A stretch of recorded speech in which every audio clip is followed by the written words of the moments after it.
السلام علیکم ورحمۃ اللہ وبرکاتہ۔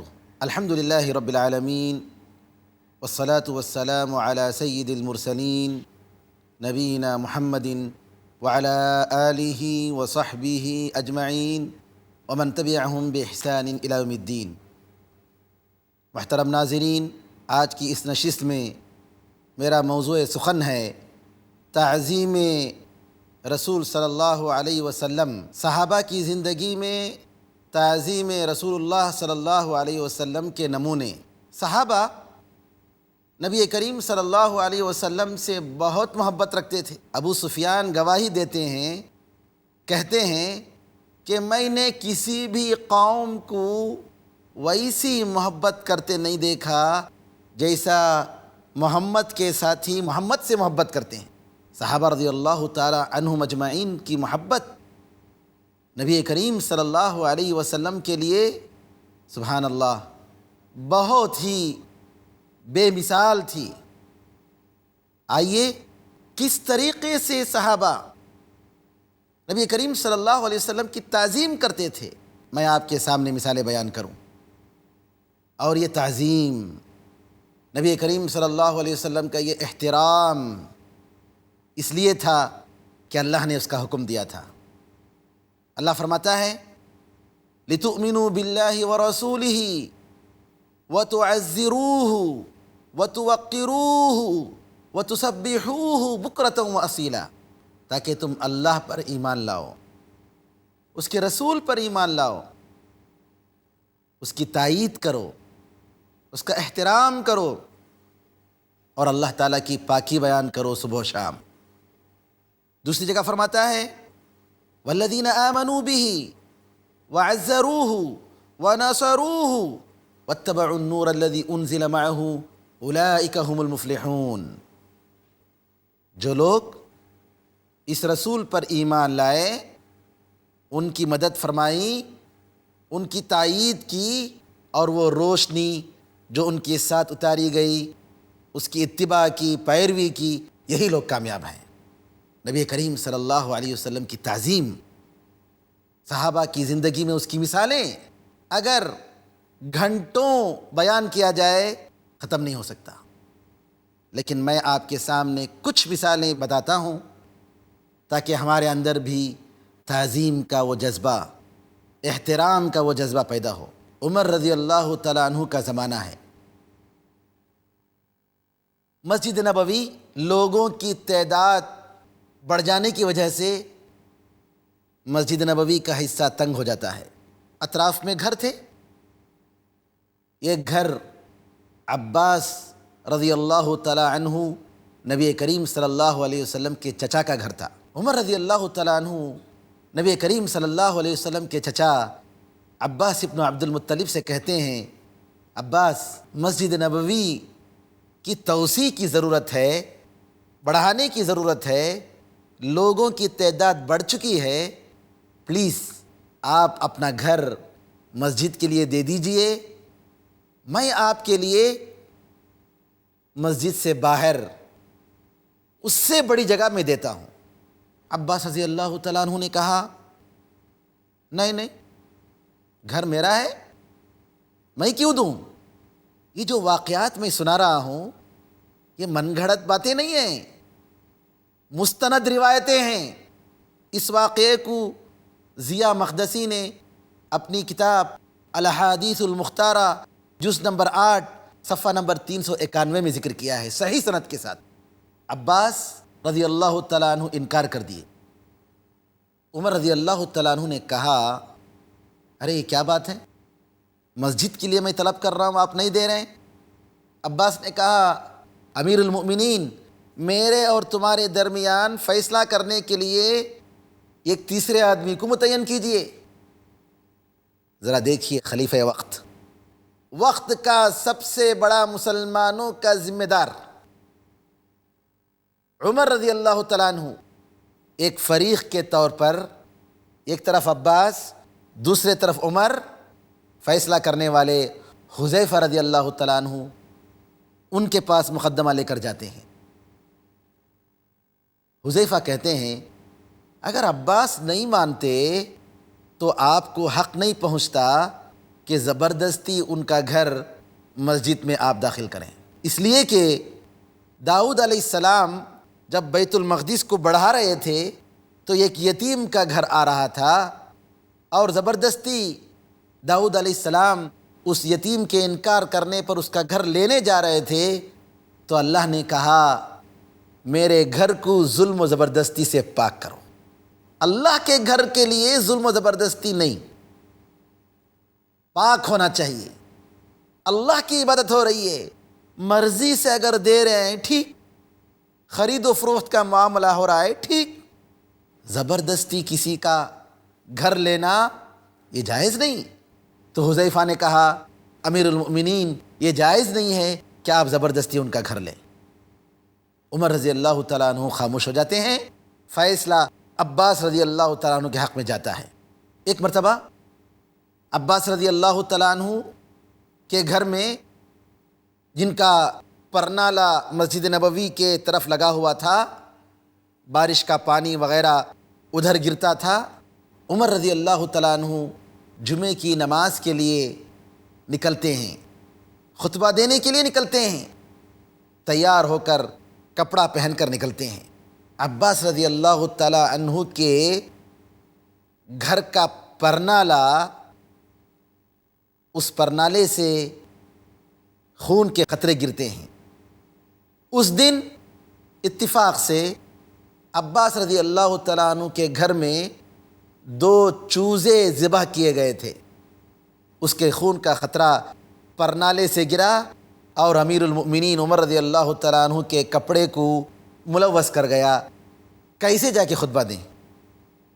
گھر واپس جاتے ہیں، کپڑا چینج کر کے آتے ہیں اور حکم دیتے ہیں کہ اس پرنالے کو وہاں سے نکال دیا جائے، کیونکہ مسجد کی طرف ہے اور مصلیوں کو تکلیف ہو رہی ہے، وہاں سے نکال دیا جائے۔ عباس رضی اللہ تعالیٰ عنہ کو معلوم ہوتا ہے۔ عباس رضی اللہ تعالیٰ عنہ کہتے ہیں عمر تمہیں معلوم ہے کہ اس پرنالے کو کس نے رکھا؟ عمر کہتے ہیں مجھے نہیں معلوم۔ کہتے ہیں رسول کریم صلی اللہ علیہ وسلم نے اپنے مبارک ہاتھوں سے اس پرنالے کو رکھا، یہ سننا ہی تھا۔ عمر رضی اللہ تعالیٰ عنہ کہتے ہیں عباس میں قسم کھا کر کہتا ہوں کہ میں تمہارے لیے سیڑھی بن جاؤں گا، میرے گردن پر چڑھ کر تم اپنے ہاتھ سے اس پرنالے کو واپس کرو۔ وہ پرنالہ جس کو نبی کریم صلی اللہ علیہ وسلم نے رکھا ہے، میں ہرگز اٹھا نہیں سکتا۔ یہ جملہ سننا ہی تھا۔ عباس رضی اللہ تعالیٰ عنہ کہتے ہیں عمر یہ گھر تمہاری مسجد کے لیے، مسجد نبوی کے لیے میں وقف کر دیتا ہوں، تم لے لو۔ اور عباس رضی اللہ تعالیٰ عنہ کے لیے کسی اور جگہ، اس سے بڑی جگہ مہیا کرتے ہیں اور اس طریقے سے منتقل ہوتے ہیں۔ ناظرین کرام، یہ تھی محبت عمر رضی اللہ تعالیٰ عنہ کی، تعظیم عمر رضی اللہ تعالیٰ عنہ کی نبی کریم صلی اللہ علیہ وسلم کے لیے۔ اور آگے بڑھیے، صحیح بخاری کی روایت ہے، ابو ہریرہ رضی اللہ تعالیٰ عنہ کہتے ہیں کہ ایک بار ایک مہمان تشریف لائے، نبی کریم صلی اللہ علیہ وسلم نے اس مہمان کی مہمان نوازی کے لیے اپنے گھر بھیجا کہ اگر کچھ کھانے پینے کی چیز ہو تو مہمان ہے اس کو کھلاؤ۔ گھر سے جواب آیا سوائے پانی کے کچھ نہیں ہے۔ نبی کریم صلی اللہ علیہ وسلم نے صحابہ میں اعلان کیا کہ ہمارے ہاں ایک مہمان آئے ہیں، اگر کسی کے پاس کوئی کھانا ہو تو اس مہمان کا انتظام کرے۔ ایک انصاری صحابی ان کو لے جاتے ہیں، گھر جاتے ہیں، بیوی سے پوچھتے ہیں کھانے کے لیے کیا چیز ہے؟ بیوی جواب میں کہتی ہے ہمارے لیے تو کچھ نہیں ہے، البتہ بچوں کا تھوڑا سا کھانا ہے۔ بیوی کے جواب پر شوہر کہتے ہیں بچوں کو سلا دو اور مہمان جب آئے تو چراغ جلانا اور کھانا رکھ دینا۔ بچوں کو سلا دیا جاتا ہے، دسترخوان بچھایا جاتا ہے، لیکن مہمان کہتے ہیں کہ میزبان کے بغیر میں کیسے کھانا کھاؤں؟ زبردستی بیٹھتے ہیں، لیکن کھانا 3 آدمی کا نہیں، یہ ایک آدمی کا چراغ کو اصلاح کرنے کی حرکت دکھاتے ہوئے کہ گویا ہم چراغ کچھ اصلاح کر رہے ہیں، کچھ بنا رہے ہیں، روشنی اور کچھ بڑھا رہے ہیں، بیوی آگے بڑھتی ہے اور چراغ کو بجھا دیتی ہے تاکہ مہمان یہ نہ دیکھے کہ یہ لوگ کھا رہے ہیں یا نہیں کھا رہے ہیں، اور ساتھ بیٹھ کر میزبان کھانے کی نقالی کر رہے ہیں، حتیٰ کہ مہمان نے اپنا کھانا کھا لیا۔ دوسرے دن جب یہ صحابی پہنچتے ہیں تو نبی کریم صلی اللہ علیہ وسلم کو اللہ تعالیٰ نے جبریل علیہ السلام کے ذریعے بتا دیا، کہا کہ پروردگار کل کے واقعے کو دیکھ کر تعجب کرنے لگا اور ہنسنے لگا، اور قرآن کریم کی آیت نازل فرمائی وَيُؤْثِرُونَ عَلَىٰ أَنفُسِهِمْ وَلَوْ كَانَ بِهِمْ خَصَاصَةٌ، اگر ان کو تنگ دستی ہو، تکلیف ہو، پریشانی ہو، تب بھی اپنے آپ پر دوسروں کو ترجیح دیتے ہیں۔ صحابی نبی کریم صلی اللہ علیہ وسلم کے مہمان کی عزت کرنے کے لیے وہ صحابی کہتے ہیں اپنی بیوی سے، رسول کریم صلی اللہ علیہ وسلم کا مہمان ہے، کچھ بھی اٹھا کر نہیں رکھنا، جو بھی ہے اس دسترخوان پر حاضر کرنا۔ اس طریقے سے وہ صحابی نے نبی کریم صلی اللہ علیہ وسلم کے مہمان کی عزت فرمائی۔ کیوں؟ اس لیے کہ نبی کریم صلی اللہ علیہ وسلم کے مہمان ہیں۔ اللہ تعالیٰ سے دعا ہے کہ یہ مثالیں ہماری زندگی میں آئیں اور محبت، نبی کریم صلی اللہ علیہ وسلم کا احترام، آپ کی عزت عملی طور پر ہم دکھائیں۔ ناظرین کرام، صحابہ کی زندگی میں تعظیم رسول صلی اللہ علیہ وسلم کے نمونے، اس موضوع پر کچھ مثالیں میں نے ذکر کی، آئیے اور چند مثالیں ملاحظہ فرمائیں۔ ربیعہ ابن کعب الاسلمی رضی اللہ عنہ نبی کریم صلی اللہ علیہ وسلم کے خادم تھے، خدمت کرتے تھے۔ نبی کریم صلی اللہ علیہ وسلم آپ کی خدمت کے جذبے کو دیکھ کر کہتے ہیں، ربیعہ تم شادی نہیں کرو گے؟ نبی کریم صلی اللہ علیہ وسلم کے سوال پر ربیعہ کہتے ہیں، نہیں اللہ کے رسول، میرے پاس اتنا پیسہ نہیں کہ میں شادی کروں، اور اگر میں شادی کر لوں گا تو آپ کی خدمت سے محروم ہو جاؤں گا، میں نہیں چاہتا کہ میں آپ سے دور رہوں۔ نبی کریم صلی اللہ علیہ وسلم خاموش ہو جاتے ہیں۔ ایک اور موقع پر نبی کریم صلی اللہ علیہ وسلم دوبارہ سوال کرتے ہیں، ربیعہ شادی نہیں کرو گے؟ نوجوان تھے۔ ربیعہ نے کہا، اللہ کے رسول، میرے پاس اتنا پیسے نہیں کہ میں شادی کروں، اور میں یہ نہیں چاہتا کہ آپ کی خدمت سے محروم ہو جاؤں، میں آپ کی صحبت چاہتا ہوں۔ نبی کریم صلی اللہ علیہ وسلم پھر خاموش ہو جاتے ہیں۔ لیکن ربیعہ دوسرے سوال کے بعد سوچتے ہیں، میں نے کیا کیا؟ میرے بارے میں نبی کریم صلی اللہ علیہ وسلم مجھ سے بہتر جانتے ہیں، میں نے غلط بات کہی، اس طریقے سے مجھے جواب نہیں دینا تھا۔ اگر تیسری مرتبہ نبی کریم صلی اللہ علیہ وسلم مجھ سے شادی کے بارے میں پوچھیں گے تو میں کہوں گا، اللہ کے رسول، جو آپ کا فیصلہ ہو، جو آپ کی مرضی ہو، میں وہ کروں گا، کیونکہ میرے لیے اللہ اور اس کے رسول ہی زیادہ جانتے ہیں۔ اتفاق سے نبی کریم صلی اللہ علیہ وسلم نے ایک اور موقع پر ربیعہ سے کہا، ربیعہ شادی نہیں کرو گے؟ تو اس وقت غنیمت جان کر ربیعہ رضی اللہ تعالیٰ عنہ نے جواب میں عرض کیا، اللہ کے رسول، جو آپ مناسب سمجھیں، جو آپ کا فیصلہ ہو۔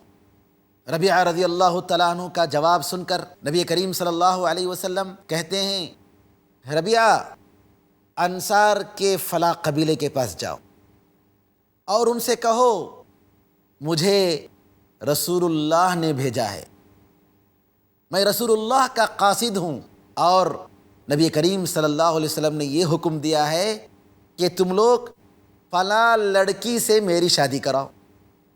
ربیعہ ابن کعب الاسلمی رضی اللہ تعالیٰ عنہ جاتے ہیں، کہتے ہیں، میں نبی کریم صلی اللہ علیہ وسلم کا قاصد ہوں، مجھے نبی کریم صلی اللہ علیہ وسلم نے ایک پیغام دے کر آپ کے پاس بھیجا ہے اور کہا ہے کہ فلاں لڑکی سے آپ لوگ میری شادی کرائیں، فوراً ان لوگوں کی طرف سے جواب یہ ملتا ہے، نبی کریم صلی اللہ علیہ وسلم کی طرف سے آئے ہو، ویلکم، اہلاً و سہلاً و مرحبا، آؤ تشریف لاؤ، نبی کریم صلی اللہ علیہ وسلم کا حکم ہے، ہم شادی کریں گے۔ فوراً ان کی شادی ہو جاتی ہے۔ ربیعہ بن کعب الاسلمی افسوس کرتے ہیں، افسوس کے ساتھ جاتے ہیں، حسرت کے ساتھ جاتے ہیں، کہتے ہیں کیسے اچھے لوگ ہیں، کتنے شریف لوگ ہیں، نبی کریم صلی اللہ علیہ وسلم کی طرف سے میں نے ایک پیغام ذکر کیا، دلیل تک نہیں مانگی، مہر تک نہیں پوچھا۔ سبحان اللہ، نبی کریم صلی اللہ علیہ وسلم کا کیسا احترام، اللہ کے رسول میں نے کچھ مہر بھی نہیں دیا اور ان لوگوں نے شادی کرا دی۔ فوراً نبی کریم صلی اللہ علیہ وسلم اعلان کرتے ہیں صحابہ میں، لوگوں ربیعہ کے مہر کے لیے ایک گھٹلی، کھجور کی گھٹلی کے برابر سونا جمع کرو۔ مہر کے لیے سونا جمع کیا جاتا ہے۔ رسول کریم صلی اللہ علیہ وسلم کہتے ہیں ربیعہ جاؤ اور لے جا کر اس مہر کو اس لڑکی کے حوالے کرو۔ خوشی خوشی جاتے ہیں اور ربیعہ رضی اللہ تعالیٰ عنہ مہر ادا کرتے ہیں، لیکن مہر دینے کے باوجود ربیعہ کو اطمینان نہیں ہوا۔ ربیعہ پھر آتے ہیں، کہتے ہیں اللہ کے رسول کتنے شریف لوگ ہیں، کس انداز سے انہوں نے میرے ساتھ سلوک کیا، صرف آپ کے ایک پیغام پر میں چاہتا ہوں کہ ولیمہ بھی کروں، کھلاؤں، میری شادی پر میرے پاس کچھ نہیں ہے۔ نبی کریم صلی اللہ علیہ وسلم حکم دیتے ہیں، بہترین دمبے کا انتظام کیا جاتا ہے اور کہتے ہیں ربیعہ یہ لے جاؤ، اور پوچھتے ہیں اپنے گھر میں کیا ہمارے گھر میں کھانے کا کوئی سامان ہے، کوئی غلہ ہے؟ جواب میں ملتا ہے کہ 9 صاع ہیں، 9 صاع یعنی تقریباً 3 کلو، ایک صاع 3 کلو کے برابر، تو تقریباً 27 کلو جو ہمارے پاس غلے کی شکل میں موجود ہے، یہ اگر دے دیں گے تو ہمارے پاس کوئی غلہ نہیں۔ نبی کریم صلی اللہ علیہ وسلم کہتے ہیں لے جاؤ، جاؤ کھاؤ اور کھلاؤ۔ ربیعہ رضی اللہ تعالیٰ عنہ خوشی سے لے جاتے ہیں اور وہاں دعوت ہوتی ہے، ولیمہ ہوتا ہے۔ محترم ناظرین، نبی کریم صلی اللہ علیہ وسلم کے حکم کا احترام کس طریقے سے ان لوگوں نے کیا، ذرا غور کرنے کی بات ہے۔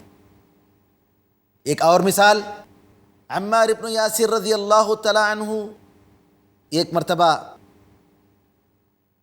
ایک آدمی ان سے کہتا ہے غصے میں آ کر، ارے کان کے کٹے، تم ایسی بات کرتے ہو؟ عمار بن یاسر رضی اللہ تعالی عنہ کی کان کٹی ہوئی تھی۔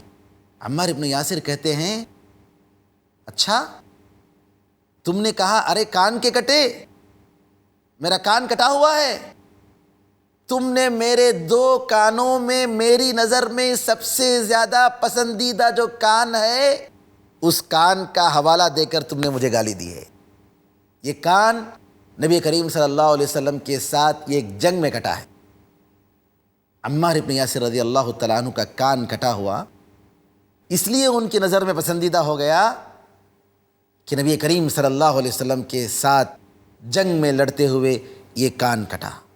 ایک مرتبہ صہیب الرومی رضی اللہ تعالی عنہ، صحابی جلیل جن کی اولاد نہیں تھی، ان سے عمر رضی اللہ تعالیٰ عنہ کہتے ہیں صہیب تم اپنے آپ کو ابو یحییٰ کہتے ہو، یعنی یحییٰ کے باپ، تم نے اپنے لیے کنیت رکھ لی ہے جبکہ تمہاری اولاد نہیں، اولاد کے بغیر تم اپنے آپ کو ابو یحییٰ کیسے کہتے ہو؟ تو اس وقت صہیب رومی رضی اللہ تعالیٰ عنہ کہتے ہیں یہ کنیت مجھے اس لیے پسند ہے کہ نبی کریم صلی اللہ علیہ وسلم نے مجھے اس کنیت سے یاد کیا، یہ کنیت دینے والے نبی کریم صلی اللہ علیہ وسلم ہیں۔ صحابہ کی زندگی میں بے شمار ایسی مثالیں ملتی ہیں کہ جو چیز ان کی زندگی میں نبی کریم صلی اللہ علیہ وسلم کی طرف منسوب ہو گئی وہ ان کی نظر میں سب سے پسندیدہ، سب سے پیاری، سب سے اچھی یہ صحابہ رضی اللہ تعالیٰ عنہم اجمعین کی نبی کریم صلی اللہ علیہ وسلم کے ساتھ تعظیم اور آپ کی عزت و احترام کی مثالیں ہیں۔ میرے بھائیوں، ہم نبی کریم صلی اللہ علیہ وسلم کی تعظیم کیسے کرتے ہیں؟ نبی کریم صلی اللہ علیہ وسلم کا احترام ہمارے اندر، ہماری زندگی میں، ہمارے عمل میں کیسے ہوتا ہے؟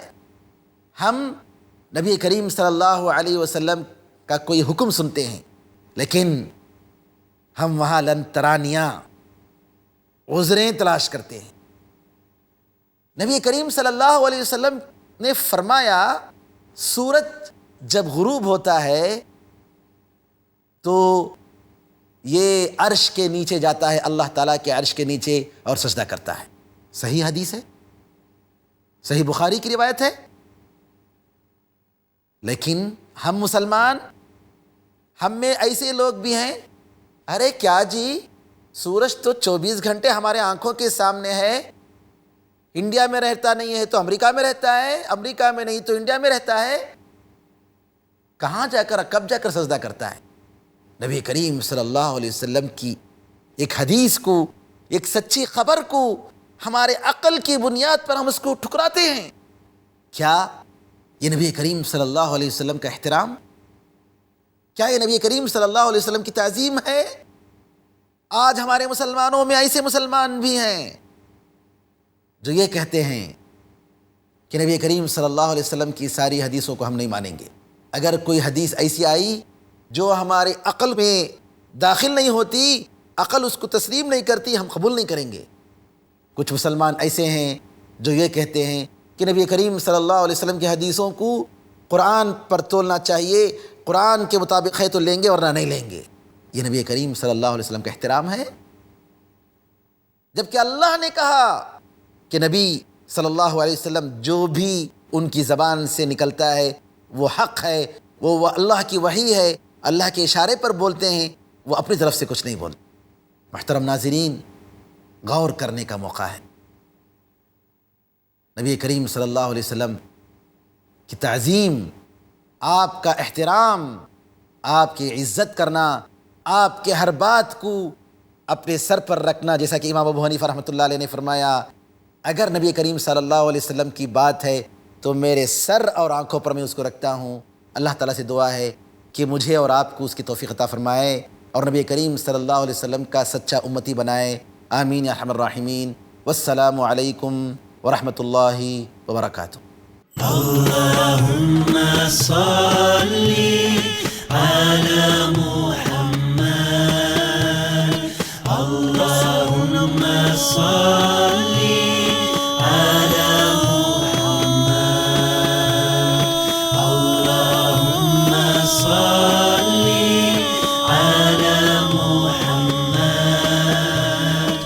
اللهم صل على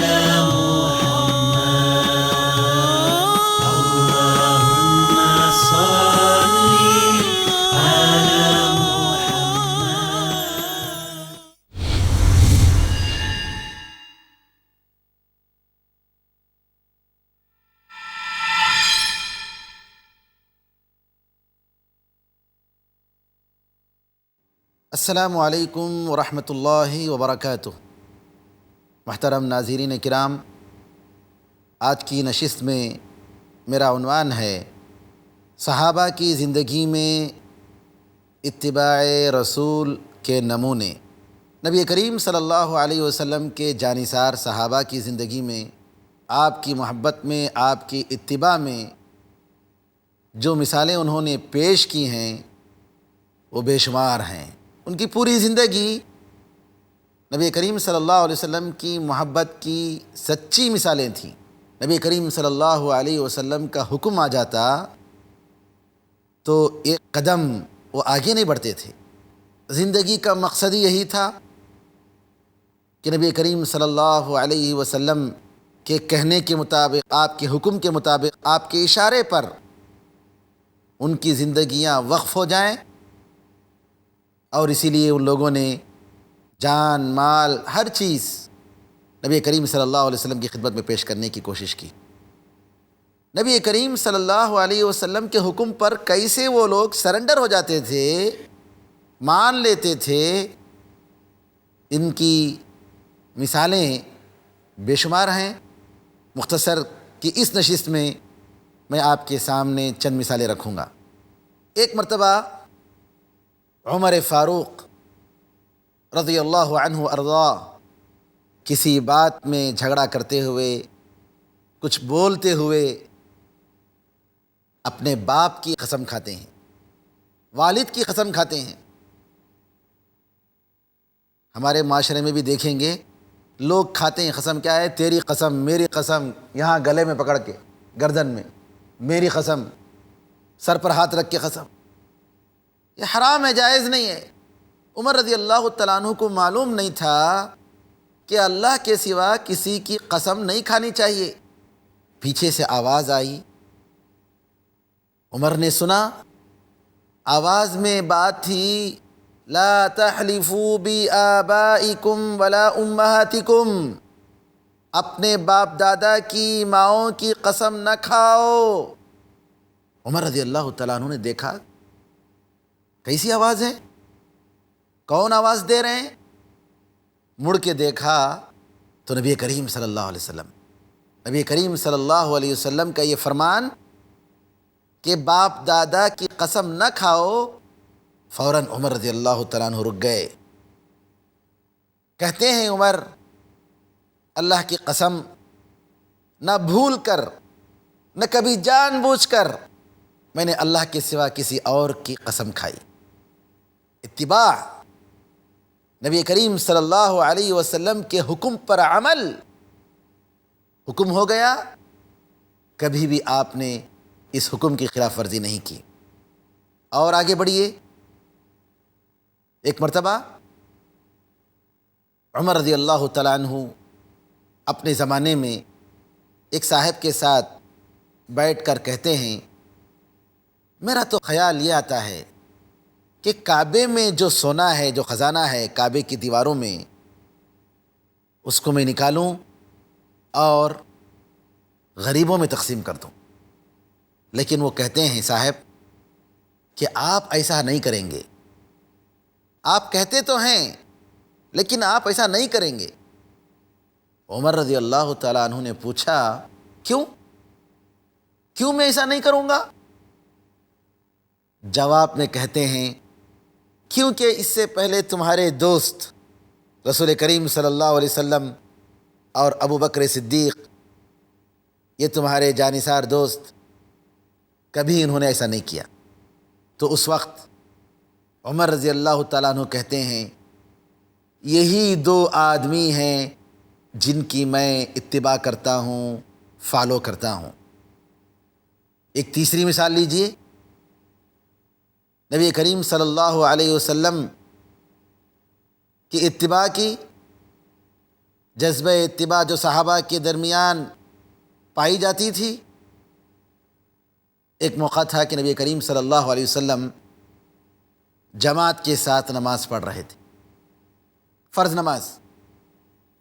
اس وقت کی مسجد نبی کریم صلی اللہ علیہ وسلم کی آج کی مسجدوں کی جیسی نہیں تھی۔ کارپیٹ لگا ہوا ہے آج، پر رونق مسجد، کیا کیا نہیں ہے مسجدوں میں، لیکن نبی کریم صلی اللہ علیہ وسلم کی مسجد کا فرش صرف کچھ پتھر بچھا دیے گئے تھے، چھوٹے چھوٹے کنکر زمین پر، کچی زمین، اور کھجور کے تنوں پر پلر کی طرح کھجور کے تنوں کو رکھا گیا، اور چھت پر کھجور کے پتے ڈال دیے گئے۔ کھجور کے پتوں کے ذریعے مسجد نبوی کا چھت بنایا گیا، دوسرا کچھ نہیں۔ یہ تھی مسجد نبوی کی کیفیت۔ اور ایسی حالت میں نبی کریم صلی اللہ علیہ وسلم جوتے کے ساتھ نماز پڑھتے تھے، چپل کے ساتھ نماز پڑھتے تھے۔ کوئی حرج نہیں.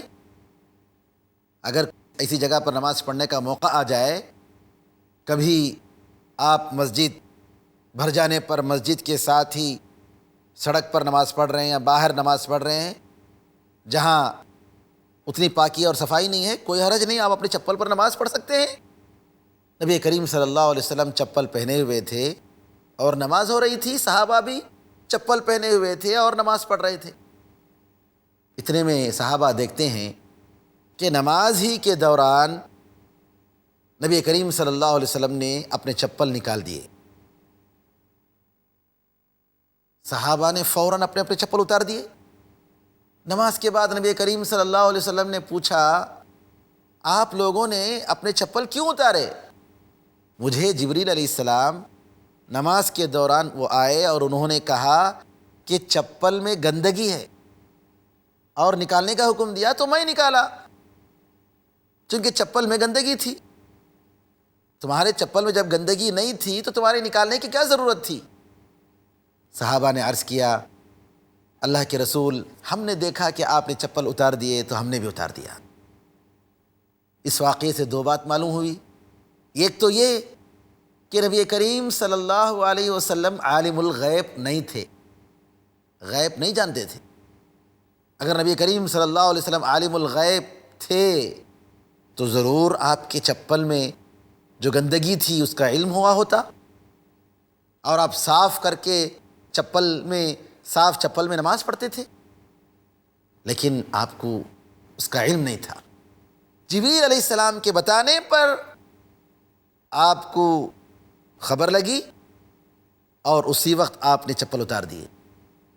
دوسری اہم بات جو ہمارا موضوع سخن ہے کہ نبی کریم صلی اللہ علیہ وسلم کے چپل کے اتارنے پر سارے کے سارے صحابہ نے مسجد میں چپل اتار دیے. سوال بھی نہیں، انتظار بھی نہیں، حکم رسول، عمل رسول، فوراً اس پر تطبیق. یہ تھا صحابہ رضی اللہ تعالی عنہم اجمعین کا نمونہ، پریکٹیکل نبی کریم صلی اللہ علیہ وسلم کی پیروی.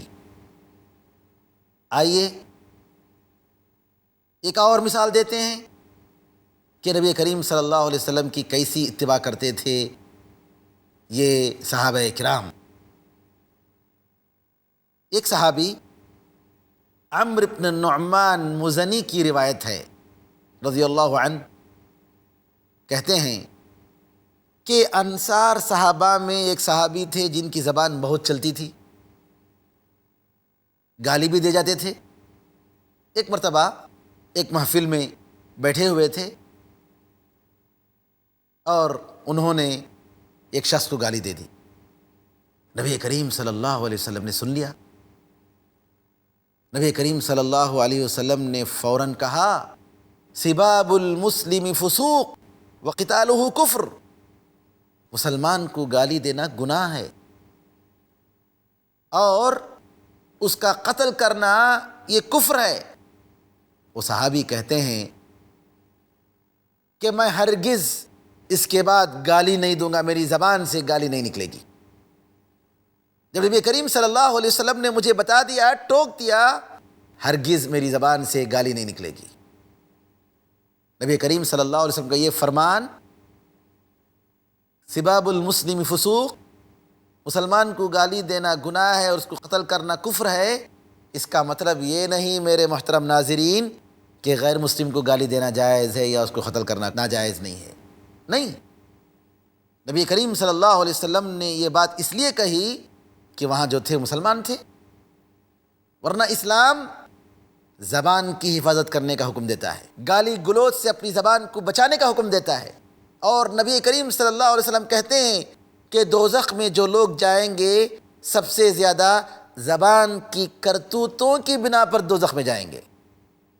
بعض لوگ دیکھیں گے مارکیٹ میں ہو، کام میں ہو، اٹھے تو گالی، بیٹھے تو گالی، جب تک گالی نہیں دیں گے پیٹ نہیں بھرے گا. اسلام اس کو ہرگز تسلیم نہیں کرتا. زبان کی حفاظت کرنا، کسی بھی شخص کو گالی گلوچ سے بچانا، یہ ایک مسلمان کا فرض ہے. حدیث میں آتا ہے، نبی کریم صلی اللہ علیہ وسلم فرماتے ہیں کہ جب صبح ہوتی ہے تو بدن کے سارے اعضاء، پارٹس آف باڈی کہتے ہیں زبان سے، ارے بڑی بھی تم ذرا اپنے آپ کو کنٹرول میں رکھو، تیری وجہ سے ہم بھی دوزخ میں جائیں گے، تیری غلطی کی وجہ سے ہمیں بھی تیری برائی کا، تمہاری غلطی کا نتیجہ بھگتنا پڑے گا۔ تو ہمارا فرض ہے میرے محترم ناظرین کہ ہم اپنے زبان کو لگام دیں، نبی کریم صلی اللہ علیہ وسلم کے حکم پر عمل کریں۔ نبی کریم صلی اللہ علیہ وسلم ایک موقع پر ایک صحابی کے ہاتھ میں دیکھتے ہیں کہ سونے کی انگوٹھی پہنے ہوئے ہیں، سونے کی انگوٹھی، اور نبی کریم صلی اللہ علیہ وسلم اس صحابی کے ہاتھ سے اس انگوٹھی کو نکال کر نیچے پھینک دیتے ہیں۔ نبی کریم صلی اللہ علیہ وسلم جب اس انگوٹھی کو نکال کر نیچے پھینک دیتے ہیں، آپ یہ کہنا چاہ رہے تھے کہ مسلمان مرد کے لیے سونا استعمال کرنا حرام ہے۔ سونے کے زیورات چین کی شکل میں ہو، انگوٹھی کی شکل میں ہو یا کسی اور شکل میں، ایک مسلمان مرد پہن نہیں سکتا۔ مسلمان عورت پہن سکتی ہے، لیکن مسلمان مرد کے لیے سونا حرام ہے۔ نبی کریم صلی اللہ علیہ وسلم نے غصے میں نکال کے پھینک دیا۔ جب نبی کریم صلی اللہ علیہ وسلم وہاں سے رخصت ہو گئے تو ان کے ساتھیوں نے کہا، ارے بھائی وہ انگوٹھی اٹھا لو اور جاؤ اور اپنی عورتوں میں دے دو۔ اس شخص نے کہا، جس چیز کو میرے حبیب نے پھینکا ہے میں اس کو نہیں اٹھاؤں گا، جس چیز کو میرے محبوب صلی اللہ علیہ وسلم نے پھینک دیا ہے مجھے اس کی ضرورت نہیں ہے۔ آخر تک انہوں نے اس کو نہیں اٹھایا۔ یہ نبی کریم صلی اللہ علیہ وسلم کی محبت میں آپ کی اتباع اور پیروی کا تقاضا تھا۔ ایک اور مثال لیجئے، حکیم ابن حزام رضی اللہ عنہ جلیل القدر صحابی گزرے ہیں، خدیجہ رضی اللہ تعالیٰ عنہ کے رشتہ دار ہوتے ہیں۔ نبی کریم صلی اللہ علیہ وسلم کے پاس جب مال غنیمت آتا ہے تو نبی کریم صلی اللہ علیہ وسلم کے پاس حاضر ہوتے ہیں اور آ کر مال و دولت میں سے کچھ مانگتے ہیں۔ نبی کریم صلی اللہ علیہ وسلم دیتے ہیں، پھر مانگتے ہیں، پھر دیتے ہیں، پھر مانگتے ہیں۔ نبی کریم صلی اللہ علیہ وسلم کہتے ہیں کہ دیکھو یہ مال، یہ دولت دنیا کی ساز و سامان اور دیکھنے میں ہری بھری اور بہت اچھی لگتی ہے، لیکن اگر کوئی ضرورت سے زیادہ مانگتا ہے اپنے مال کو بڑھانے کے لیے تو قیامت کے دن یہ وبال جان ہے۔ بغیر ضرورت کے مانگنا نہیں چاہیے۔ حکیم ابن حزام رضی اللہ تعالیٰ عنہ کہتے ہیں، اللہ کے رسول، میں آپ کے ساتھ وعدہ کرتا ہوں کہ اس کے بعد کبھی بھی میں کسی سے نہیں مانگوں گا۔ حکیم ابن حزام رضی اللہ تعالیٰ عنہ کے بارے میں تاریخ گواہ ہے کہ عمر فاروق رضی اللہ تعالیٰ عنہ کے زمانے میں مال غنیمت جب مدینہ آیا، عمر فاروق نے حکیم ابن حزام کو ان کا حق دینے کے لیے بلایا۔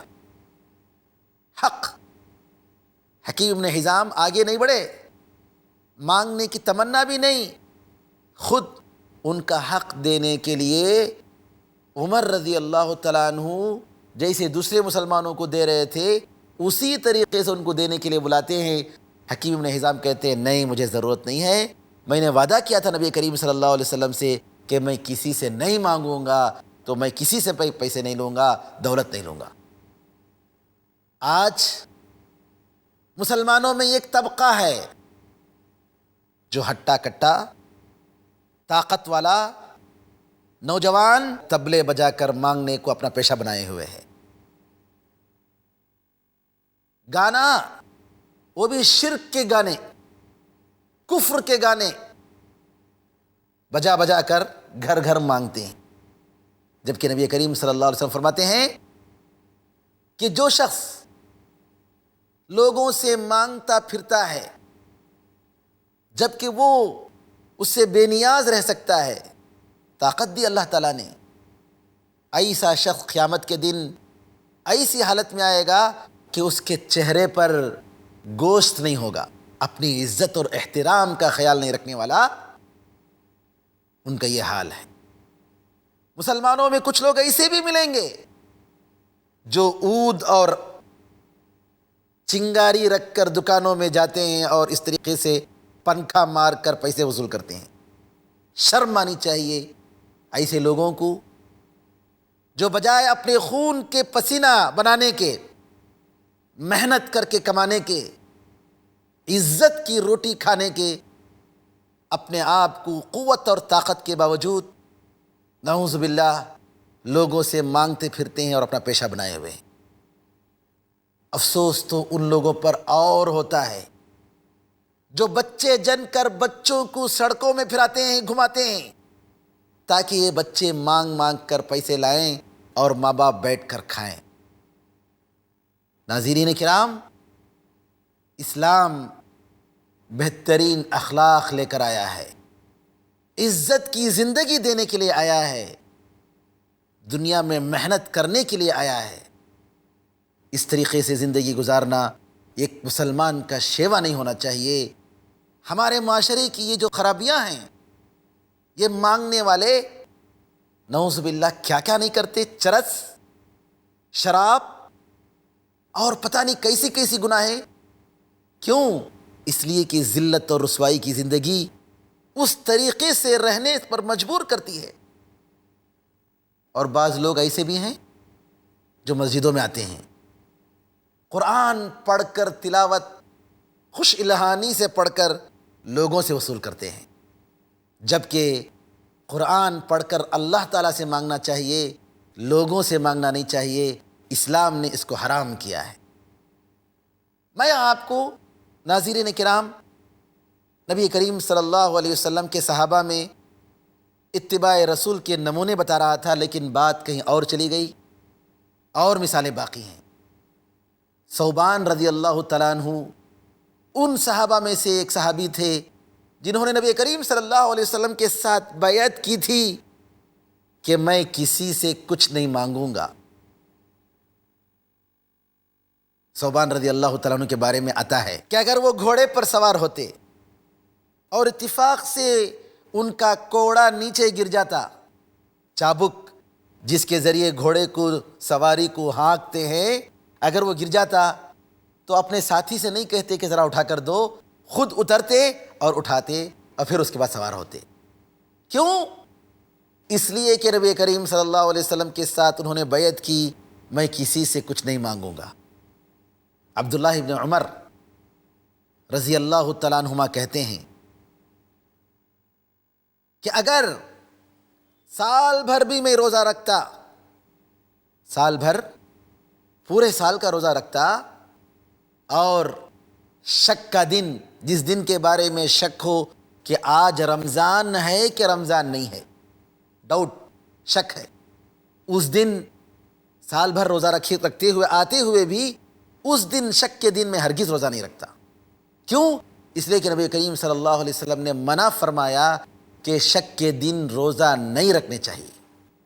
یقین ہو کہ آج رمضان کی پہلی تاریخ ہے تو روزہ رکھنا چاہیے، ورنہ روزہ نہیں رکھنا چاہیے۔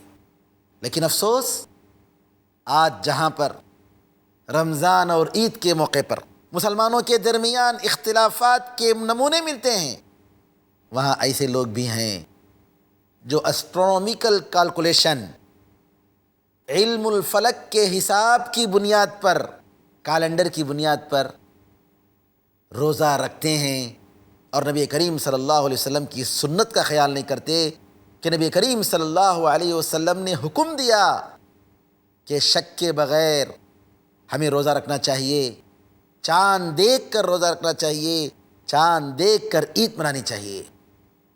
عبداللہ بن عمر رضی اللہ تعالیٰ عنہ کہ اس قول میں ہمارے لیے عبرت ہے کہ اگر میں سال بھر بھی روزہ رکھوں تو شک اور شبہ کے اس دن میں ہرگز میں روزہ نہیں رکھوں گا۔ عبداللہ ابن عباس رضی اللہ تعالی عنہما مفسر قرآن ایک بار کہتے ہیں یوشک ان تنزل علیکم حجارۃ من السماء، ایسا لگتا ہے کہ تم پر آسمان سے پتھروں کی بارش ہوگی۔ میں کہتا ہوں اللہ نے فرمایا،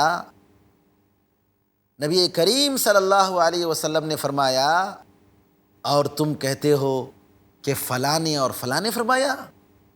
نبی کریم صلی اللہ علیہ وسلم کے حکم کے سامنے دوسروں کے حکم کو لاتے ہو، یہ کیسا ایمان ہے تمہارا؟ یہ کیسی اتباع ہے تمہاری؟ عبداللہ ابن عمر رضی اللہ تعالی عنہما، عمر فاروق رضی اللہ تعالیٰ عنہ کے زمانے میں، ان کے ابو کے زمانے میں، جب ایک مقصد کی بنا پر عمر رضی اللہ تعالیٰ عنہ حکم دیتے ہیں کہ لوگ حج تمتع نہ کریں بلکہ حج کے موسم میں حج کریں اور عمرہ کے زمانے میں عمرہ کریں، تاکہ لوگ بار بار کعبے کی زیارت کرتے رہیں، تو ایسے موقع پر عبداللہ ابن عمر رضی اللہ تعالیٰ عنہ ذوالحلیفہ کے میدان میں کھڑے ہو کر اعلان کرتے ہیں کہ لوگو سنو، میں حج اور عمرے کی نیت سے جا رہا ہوں، میں حج تمتع کر رہا ہوں۔ لوگ پوچھتے ہیں عبداللہ، تمہارے ابو امیر المؤمنین کہتے ہیں کہ حج کے ساتھ عمرے کو نہ ملاؤ، یہ کیا اعلان کر رہے ہو؟ عبداللہ ابن عمر کہتے ہیں میرے ابو کا مقصد وہ نہیں جو تم کہتے ہو، لیکن اگر فرض کر لو ابو نے وہ بات کہی ہے تو بتاؤ ارسول اللہ احق ان یتبع ام قول عمر، کیا رسول اللہ کا قول، آپ کا حکم، اس کی پیروی کرنی چاہیے، وہ زیادہ مستحق ہیں کہ ان کی پیروی کی جائے یا کہ عمر کی بات مانی جائے؟ ناظرین کرام، آپ سنتے جائیں گے، اگر میں کہتے جاؤں کہ نبی کریم صلی اللہ علیہ وسلم کے جانثار صحابہ کس طریقے سے نبی کریم صلی اللہ علیہ وسلم کی پیروی کرتے تھے، کیسی کیسی مثالیں تھیں، لیکن وقت ختم ہو رہا ہے، اجازت چاہتا ہوں، دعا کیجئے اللہ تعالی ہمیں اور آپ کو اس رسول کی صحیح معنی میں پیروی کرنے کی توفیق عطا فرمائے، آمین۔ والسلام علیکم ورحمۃ اللہ وبرکاتہ۔ اللهم صل على محمد، اللهم صل